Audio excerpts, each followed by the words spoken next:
디모데전서 6장 11절 12절 말씀. 오직 너 하나님의 사람아 이것들을 피하고 의와 경건과 믿음과 사랑과 인내와 온유를 따르며 믿음의 선한 싸움을 싸우라. 영생을 취하라. 이를 위하여 내가 부르심을 받았고 많은 증인 앞에서 선한 증언을 하였도다. 아멘. 이것들을 피하라 하는 말은 그 바로 위에 있는 돈을 사랑하는 것을 너희가 피하라, 이제 그런 말씀으로 되어 있습니다. 하나님의 사람이라고 하는 건 우리가 떡으로만 사는 것이 아니고 하나님의 입에서 나오는 말씀으로 산다, 이런 우리가 마태복음 4장 4절에 나와 있는 말씀이 있죠. 왜냐하면 사람이 육적인 존재가 아니고 영적인 존재이기 때문입니다. 사람이 영적인 존재가 아니고 그냥 육적으로만 계속 살아간다면 먹는 것만 있으면 되죠. 근데 하나님 말씀이 없으면은 우리 영은 살아갈 수가 없으니까 반드시 영적인 사람들은 하나님의 말씀으로 살아가야 합니다. 저나 여러분이나 똑같아요. 하나님 말씀으로 살아가야 되는 겁니다. 그래서 교회는 말씀이 있는 곳이고 말씀은 그렇게 중요하다, 이렇게 말하는 것입니다. 그러니까 이 말씀이라고 하는 건 하늘의 양식이라고도 하죠. 그러니까 땅의 양식은 우리가 밥을 이야기하지만 하늘의 양식은 말씀이라고 그렇게 이야기를 해요. 광야에서 이스라엘 백성들에게 하나님이 만나를 내려주셨습니다. 그런데 그 만나를 먹고도 죽었다라고, 조상들이 그렇게 만나를 먹고서도 죽었다라고 하는 것은 요한복음 6장에 말씀하듯이 예수님이 그렇게 말하는 것은 만나를 먹고도 죽었다는 말은 육신적인 음식을 먹고도 죽었다, 그런 말이기도 하지만은 사실 광야에서 만나가 내렸다는 것은 율법을 의미합니다. 그러니까 율법을 받고서 율법으로 살아도 죽는다 하는 얘기죠. 그러니까 우리는 하나님의 입에서 나오는 그 진리의 말씀으로 살아야 된다. 그래서 율법으로 너희가 말씀을 지켜서 살지만 그것으로 구원받을 수 있는 건 아니다. 다시 말하면 광야에서 만나가 내려서 그거를 먹고도 조상들은 죽을 수밖에 없었다. 그러니까 우리를 살리는 말씀이 있다. 그게 복음의 말씀이고 하나님의 사랑의 말씀이고 하나님의 은혜의 말씀이다. 이런 하나님의 말씀을 가지고 여러분이 이걸 듣고 또 이걸 읽고 또 그거를 묵상하고 마음에 간직해야 구원을 받는다 하는 이야기입니다.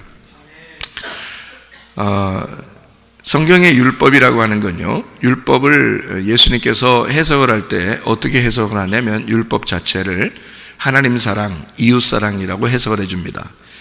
이 두 가지로 이렇게 해석을 해주는 것은 반으로 이렇게 나누어 가지고 율법이 십계명 같은 경우도 이렇게 반으로 나누었잖아요. 그래서 반으로 나누어서 하나님 사랑, 이웃 사랑이 율법이다. 온 율법과 이 선지자들의 강령이 바로 뭐냐? 하나님 사랑, 이웃 사랑, 이렇게 두 가지로 나눈 것이다 라고 되어 있거든요. 그러니까 율법이라고 하는 것은 하나님 사랑, 이웃 사랑. 근데 예수님께서 자기도 계명을 줄 게 있다라고 말해요. 그 자기도 계명을 줄 게 있는데 그게 바로 뭐냐면 서로 사랑이다. 그래서 요한복음 13장의 34절 35절에 너희에게 새 계명을 주노니 너희가 서로 사랑하라, 그렇게 말했습니다. 그 뭘로 사랑해야 되나요? 사랑합니다. 그러면 사랑하는 건가요?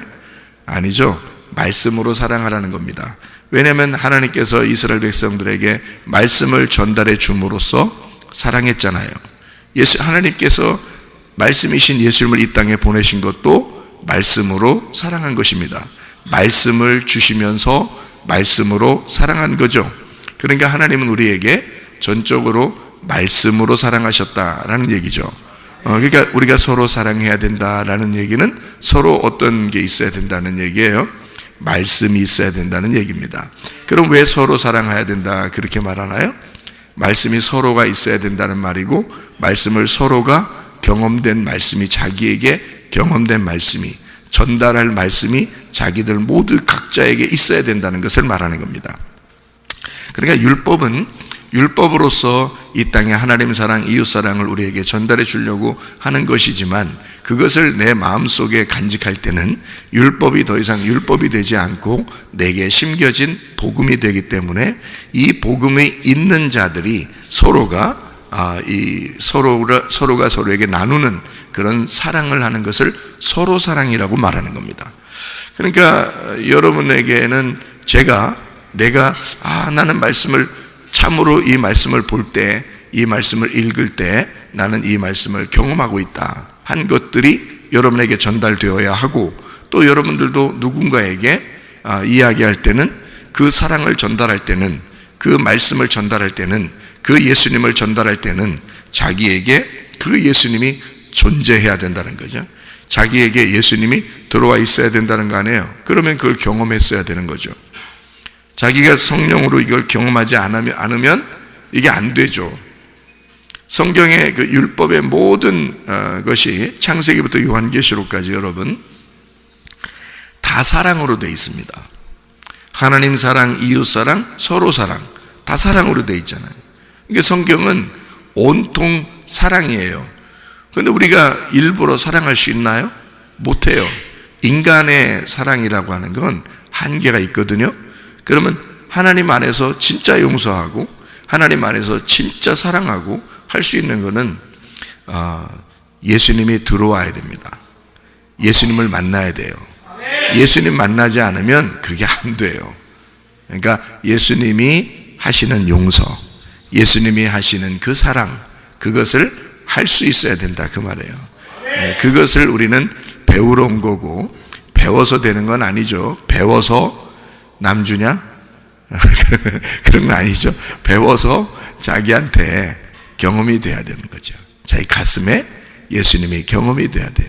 그러면 그게 서로 사랑이 가능해진다 그 말이죠. 자기가 경험하지 못했으면 서로 사랑은 안 되죠.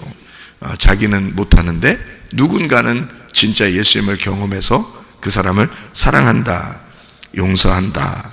그런데 이 사람은 그게 뭔지 이해가 잘 안 돼. 그러면은 서로 사랑은 아니죠. 그냥 저쪽에서 일방적으로 나를 사랑한 거죠. 성경에는 누구나 원수를 사랑하라 그랬어요. 원수를 이웃되게 해서 사랑하는 것이다 이렇게 이야기하는 거거든요. 원수는 맞은편에 있는 거고요, 이웃은 옆에 있는 것입니다. 그렇죠? 이웃을 옆에 있다 그렇게 말하죠. 원수는 내 앞에 있다는 거예요. 대적한다는 거죠. 원수, 대적한다, 맞서 있다는 거죠.